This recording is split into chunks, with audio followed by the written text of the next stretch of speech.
Cement के सारे test समझ में आ गए ना? पहला कौन सा था? हाँ मैडम आ गए। कंसिस्टेंसी। इससे क्या हम दूसरा निकालते हैं? Initial setting time. ठीक है, इससे हम क्या निकालते हैं? हमारी पानी की मात्रा उस पर्टिकुलर या उस सीमेंट में कितनी लगेगी। ठीक है, दूसरा क्या था हमारा? Initial setting time. ठीक है, तीसरा क्या था हमारा? फाइनल। ठीक है, इनिशियली हमारी सीमेंट को कितनी देर में हमको उसमें प्लेस करना पड़ेगा, जो भी स्ट्रक्चर हम बना रहे हैं, मतलब हमारे पास डेडलाइन या टाइम कितना है वो बताता है हमारा initial setting time. OP cement का कितना होता है? 30 मिनट। ठीक है, और फाइनल सेटिंग टाइम मतलब फुल्ली हमारा सीमेंट सेट कितना देर में 600 होगा। मिनट। ओपी सीमेंट का कितना है? 10 घंटे। ठीक है, अब अगला टेस्ट हमने कौन सा देखा था इसमें? Compressive strength test of cement, मतलब सीमेंट कितने हद तक अपना लोड कॉम्प्रेसिव नेचर का ले सकती है।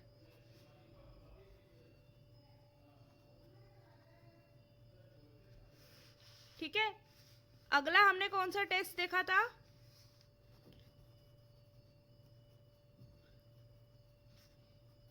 इन सबको अपनी भाषा में लिख सकते हो ना, अगर एग्जाम में आ जाए कि सीमेंट के टेस्ट बताओ। ये क्या बताता है? हमारा इंक्रीज इन वॉल्यूम। ठीक है, जो वॉल्यूम में बढ़ना और घटना होता है वो दर्शाता है हमारा साउंडनेस टेस्ट। कितने से ज़्यादा नहीं होना चाहिए एक्सपांशन?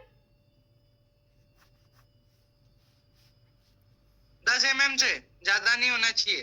ठीक है, और ये हमारे कितने क्यूब बनाएंगे हम? 2 क्यूब बनाएंगे। ठीक है, साँचे में एक 3 दिन पे तोड़ेंगे। ठीक है ना, 3 दिन में तोड़ेंगे। 3 दिन मतलब 3 डेज क्यूरिंग करेंगे। क्यूरिंग मतलब तरी करना। ठीक है, एक 7 डेज क्यूरिंग करेंगे। इसकी कितनी आई थी? 160 केजी पर सेंटीमीटर स्क्वायर, यही थी। कितनी थी संजय? हाँ मैडम।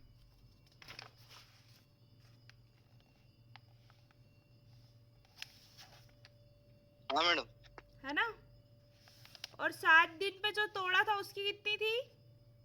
220। ठीक है, ये सब पूरा आपको जितना मैंने लिखा और जितना मैंने बताया ये पूरा मुंह जवानी आना चाहिए। ठीक है, एक्सटर्नल इन्हीं में से ज़्यादा क्वेश्चन करते हैं ये टेस्ट होने के ऊपर। ठीक है, I madam soundness test. Soundness test मतलब हमारा वॉल्यूम में कितना बढ़ रहा है, वॉल्यूम कितना बढ़ रहा है, मतलब इसका मेन मोटो, मेन उद्देश्य क्या है हमारा? क्या हमने अगर सेट कर दिया है, कॉलम भर दिया है हमारा, तो उसके बाद में ये कितना एक्सपांड होगा, मतलब वॉल्यूम में इंक्रीज कितना होगा। ज़्यादा इंक्रीज हमारा नहीं होना चाहिए, 10 mm से ज़्यादा इंक्रीज नहीं होना चाहिए, नहीं तो क्या हो जाएगा, हमारा कॉलम भी आउट हो जाएगा और जो हमारे क्या बोलते हैं लोडिंग कंडीशन है वो विपरीत चली जाएगी। ठीक है, अगर ये इसमें वॉल्यूम में इंक्रीज होगा, मतलब क्रॉस सेक्शन की बात करें तो ये कैसा बढ़ जाएगा। ठीक है, साउंडनेस टेस्ट मतलब सेट होने के बाद या फिर हमारे एटमॉस्फेरिक कंडीशन में क्या होगा, नॉर्मल टेम्परेचर भी रहेगा। अभी का टेम्परेचर कितना चल रहा है? 26 या 27 चल रहा होगा यूजुअली। ठीक है, तो क्या बोलता है? 27 ±2। ठीक है, कुछ बुक लिखती हैं 30 ±3 डिग्री सेंटीग्रेड, मतलब 30 भी हो सकता है, 31 भी हो सकता है, 32 भी हो सकता है और 33 भी हो सकता है।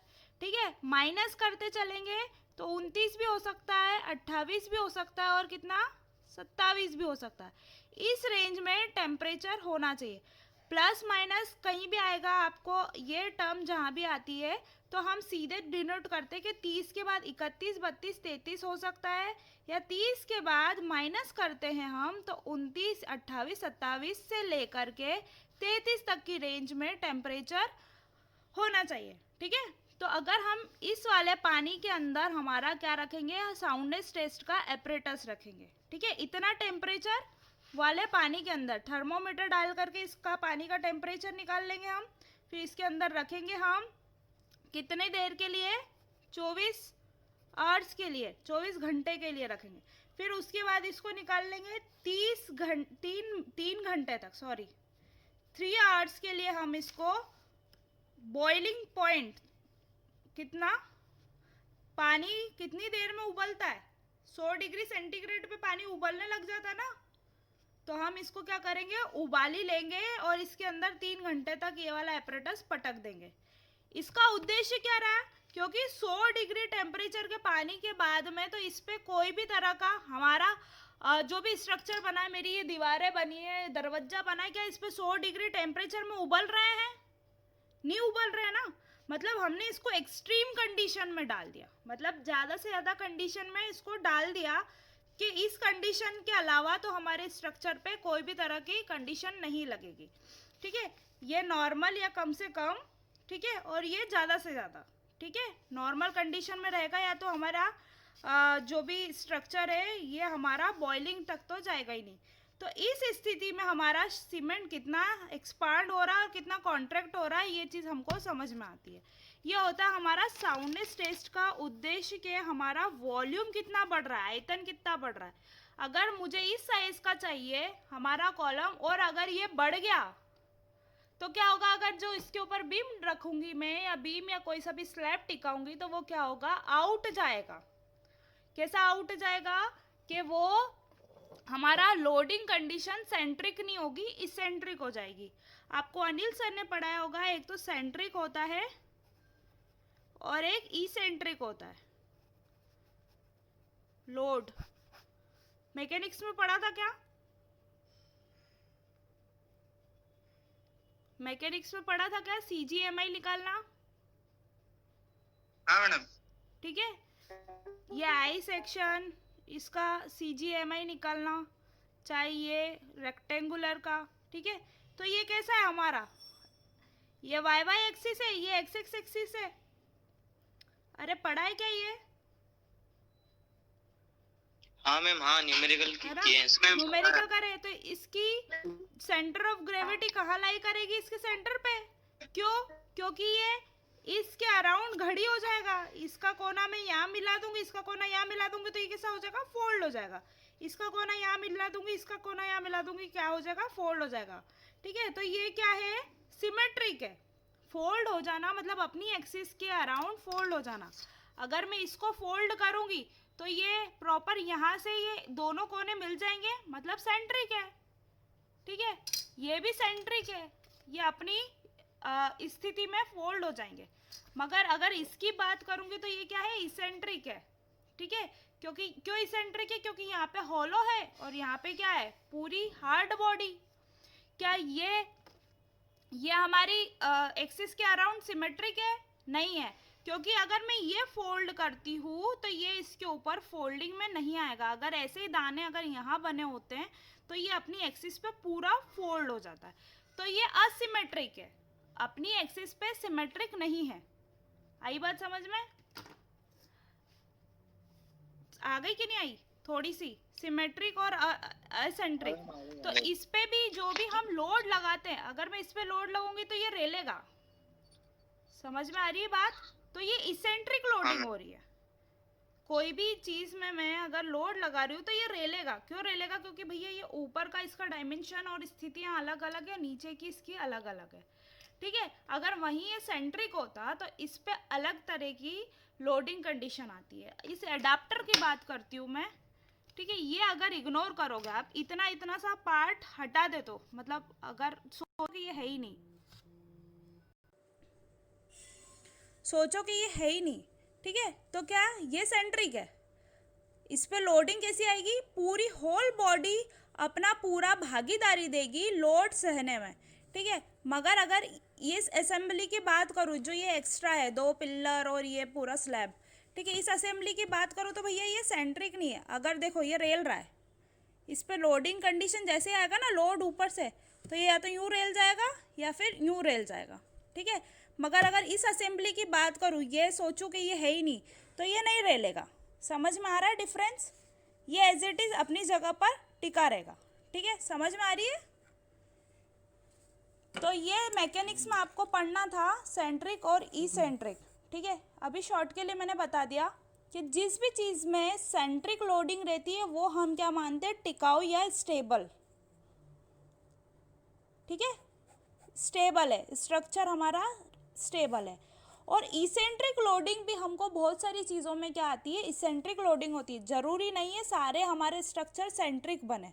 इसेंट्रिक मतलब कुछ ना कुछ स्ट्रक्चर ऐसे होते हैं जो इसेंट्रिसिटी देते हैं अपनी, ठीक है। अगर मैं बात करूँ, आपके घर के बाहर गैलरी है सब जगह, ऐसी है पाली, ऐसे गेट के बाहर निकले तुम स्टाइल में यहाँ पे खड़े होते हो ऐसे, ठीक है ना, ऐसे ताक झाक करते हो टोपी वोपी पहन के। तो क्या ये वाली गैलरी हम हमेशा क्या करते हैं, ये नीचे वाली जगह हमारी नहीं रहती भैया, तो इसीलिए हम क्या करते हैं, ये ऊपर वाले फ्लोर में हम क्या एक्स्ट्रा बाहर लटकी हुई गैलरी बना लेते हैं। कायदा ये बोलता है ये आपकी जगह है ही नहीं जिसमें आप गैलरी निकाल रहे हो, ठीक है। हम भी यही करते, तुम लोग भी यही करते हो। मेरा भी जो पुराना घर बना हुआ है वो नगर निगम या नक्शे के हिसाब में मेरा प्लॉट यहाँ पे ख़त्म हो गया, ठीक है। फिर बाद में अपन ने झांकी मंडप के लिए और एक्स्ट्रा बढ़ा के ये ओटला निकाल लिया है ना, यहाँ पे ऐसी चढ़ाव बना दी कि गाड़ी वाड़ी चढ़ के अंदर रखा जाए, है ना। ये देखा जाए तो हमारी नाली यहाँ बनी है और नाली के पीछे ही आपका कंस्ट्रक्शन जो है वैध कंस्ट्रक्शन माना जाता है, ठीक है। इतना ये अवैध हो गया, फिर क्या करते हैं हम, ये फर्स्ट फ्लोर पे आ गए, हमने गैलरी निकाल ली। तो मुद्दा ये नहीं है, मुद्दा ये है कि जो ये गैलरी रहती है इसके यहाँ पे हम कभी कॉलम नहीं बनाते हैं, नीचे सपोर्ट लगाने को कभी नहीं बनाते। क्यों नहीं बनाते? क्योंकि यहाँ पे कॉलम बनाना हमारे लिए वैध ही नहीं है, अवैध है। मगर हमको तो बनानी है, हवा लेनी है, तो हम क्या करते हैं, यहाँ पे एक कैंटिलीवर स्लैब डालते हैं।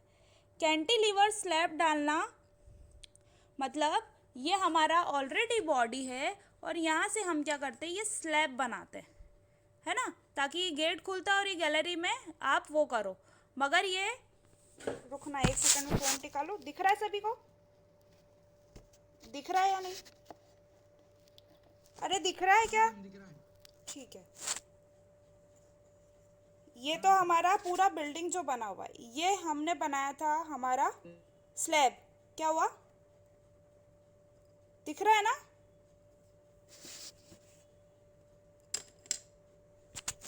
दिख रहा है?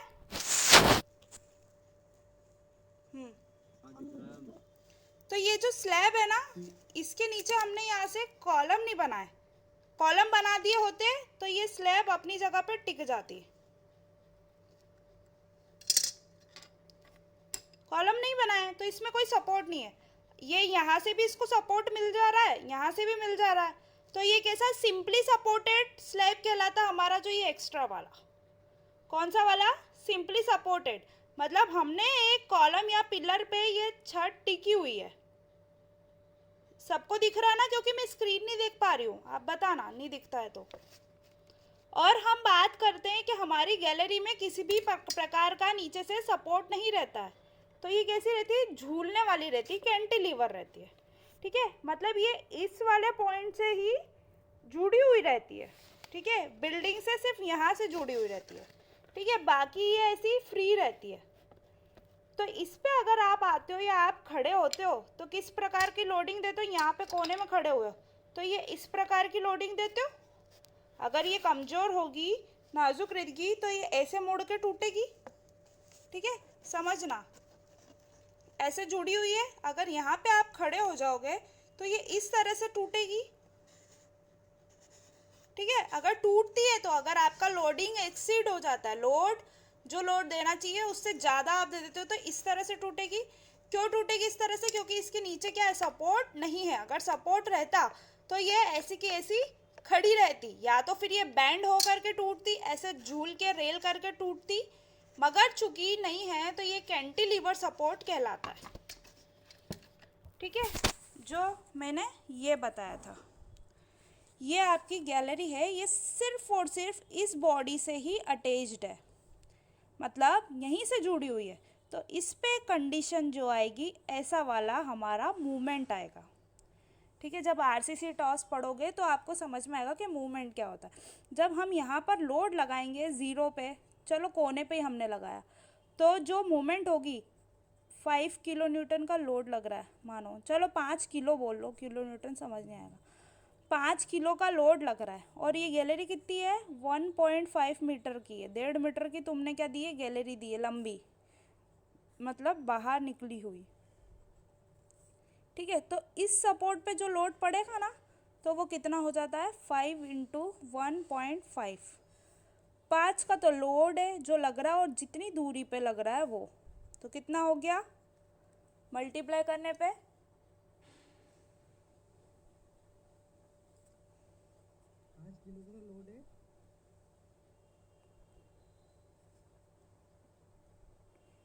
है ना, इतना ही सही कर रही हूँ।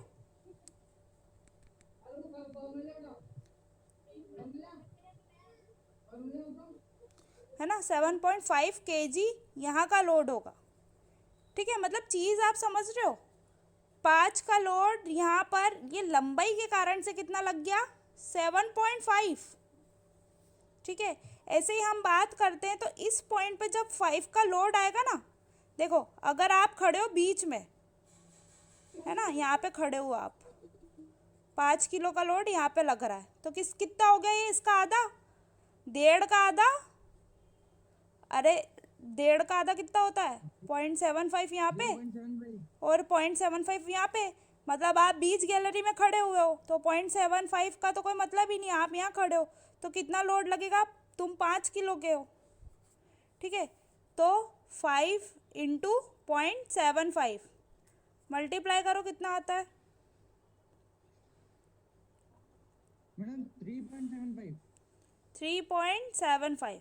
ठीक है, चीज़ समझ रहे हो, मतलब मूवमेंट कितनी लग रही है यहाँ से। अगर यहाँ खड़े हो सपोर्ट के ऊपर ही, तो कितनी दूरी पे खड़े हो आप, 0 दूरी पे, तो 5 मल्टीप्लाई बाय 0, तो कितना हो गया। ठीक है, तो यही चीज़ होती है कि ये हमारा जो कैंटिलीवर होता है वो सपोर्ट पे तो कोई मूवमेंट क्रिएट नहीं करता है। मूवमेंट मतलब ओवरटर्न। ठीक है, ये ओवरटर्न, अगर आप सपोर्ट पे ही खड़े हुए हो तो किसी भी प्रकार का लोड नहीं आएगा, और अगर आप दूरी पे खड़े हुए हो तो ओवरटर्निंग आएगी। ठीक है, मैं ये नहीं बोल रही हूँ कि ये धर धरा के गिर जाएगी, हम उसको उतना मजबूत बनाते हैं कि वो पूरा लोड सह ले। ठीक है, कैपेसिटी के अकॉर्डिंग। सिर्फ ये उदाहरण के लिए मैं समझा रही हूँ कि कैंटिलीवर चीज़ होती क्या है। ठीक है, तो ये किसी भी प्रकार की सेंट्रिक लोडिंग नहीं है, हमारी इसेंट्रिक टाइप की है। ठीक है, वही चीज़ मैंने बताया था, सेंट्रिक इसेंट्रिक। स्टेबल कौन सा रहता है हमारा, सेंट्रिक लोडिंग। स्टेबल मतलब टिकाऊ या इक्वली डिस्ट्रीब्यूटेड लोड। वही बात कर रहे थे हम, ये तो हो गया था, सिर्फ ये ऐसे ही जनरल में समझा रही थी आपको, ये सब बाद में आएगा आपको। ठीक है, आप पढ़ते हैं हम आगे हमारा कंक्रीट।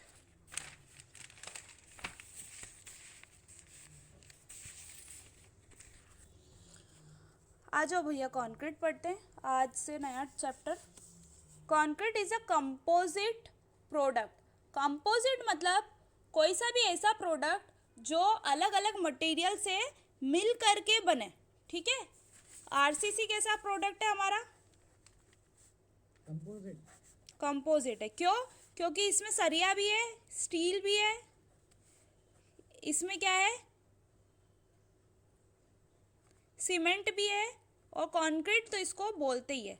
ठीक है, मतलब हमारा जो आरसीसी है वो कंक्रीट के साथ में सरिया, ठीक है, स्टील भी लगा हुआ है। तो ये जो होल असेंबली या होल हम जो कॉलम बनाएंगे, तो ये कैसा है हमारा असेंबली, ये हमारा कंपोजिट स्ट्रक्चर है।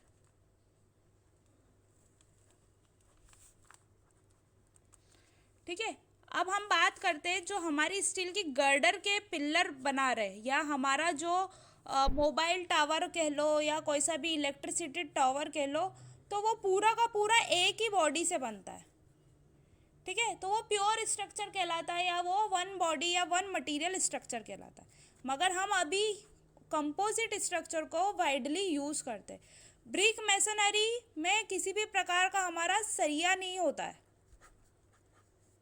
ठीक है। तो वो अपने आप में एक ब्रिक की वॉल रहती है, वो अपने आप में एक ही मटेरियल बनाए रखती है, ठीक है। तो बात थी ये कंपोजिट के बारे में हम पढ़ रहे थे।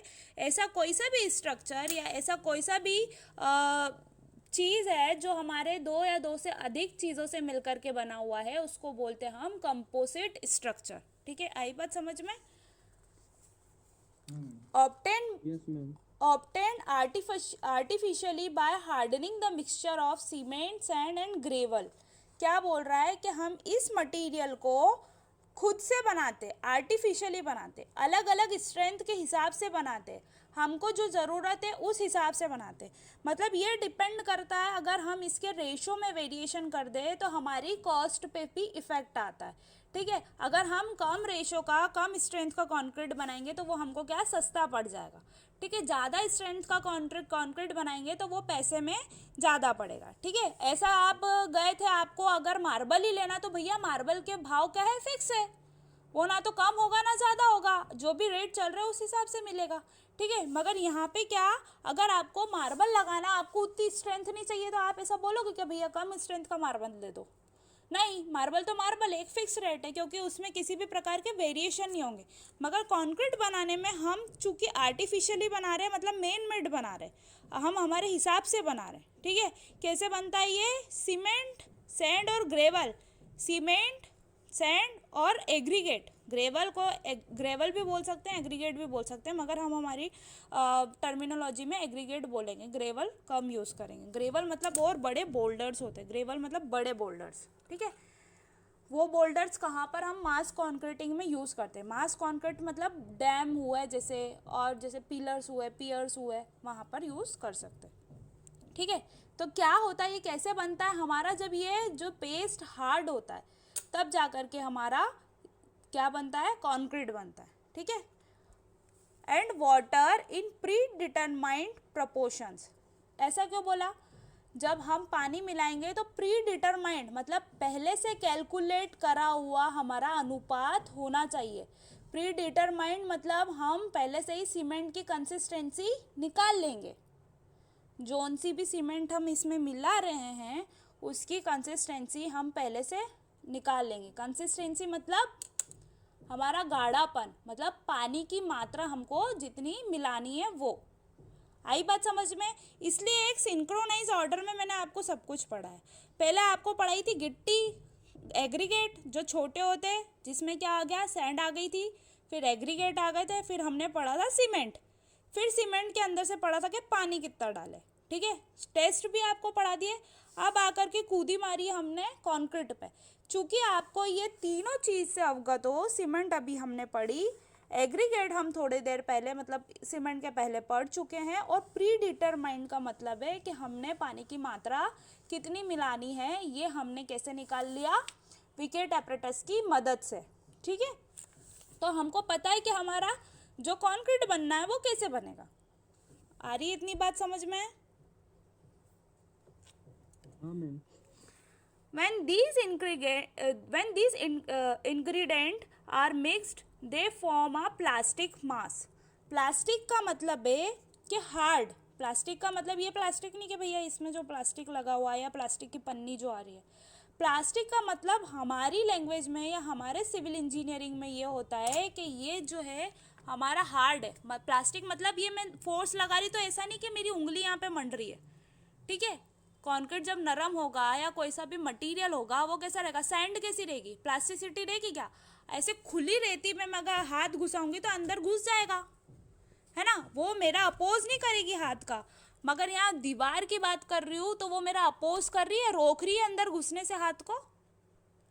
समझ आ रहा है? प्लास्टिक का मटेरियल मतलब ये एक हार्ड बॉडी है जो अपोज कर रहा है कुछ ना कुछ हमारे फोर्स को, ठीक है। प्लास्टिक मतलब हार्ड बॉडी। तो हमारा सूखने पे हमारा कंक्रीट क्या बोलते हैं कि ये एक प्लास्टिक मास बनाता है, मतलब प्लास्टिक बॉडी जैसे एक्ट करता है, which can be moulded in desired shape, मतलब हम हमारे मन मुताबिक शेप के हिसाब से कंक्रीट कर सकते हैं। अगर मेरे को कॉलम बनाना है तो मैं कॉलम का तरापा या कॉलम का सांचा डाल करके इसमें कंक्रीट गीली मात्रा में इसमें पोर कर दूंगी, तो सूखने के बाद मुझे ऐसा मिलेगा। ठीक है, हमने कुछ क्यूब बनाए थे, उसके अंदर में हमने ऑयल लगा करके टेस्टिंग करी थी या देखा था, या फिर आप अभी लीचेट वाला अभी रिसेंटली आपने वीडियो देखा, उसमें ऑयलिंग लगाई थी, तो जब वो सूखेगा ना बेटा तो वैसा का वैसा सिलेंडर जैसा निकलेगा। तो क्या बोलते हैं कि हम हमारे जो कंक्रीट है उसको अपने डिज़ायर्ड शेप में पा सकते हैं, मतलब हम हमारे हिसाब का शेप अपना सकते हैं। ठीक है, it gets harden into hard solid mass, कैसे हम इसको कठोर करके हमारे हार्ड सॉलिड में कन्वर्ट कर सकते हैं। ठीक है, water is an the important ingredient of the concrete, पानी हमारा एक बहुत आवश्यक पदार्थ है या बहुत ज़रूरी पदार्थ है हमारे कंक्रीट के अंदर। आई इतनी बात समझ में सभी को? हाँ मैम। लेक्चर अगर एंड हो जाए तो वापस से रीजॉइन कर लेना। ठीक है,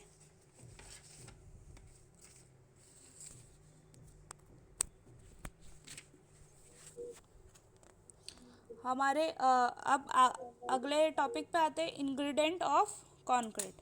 ठीक है, क्या क्या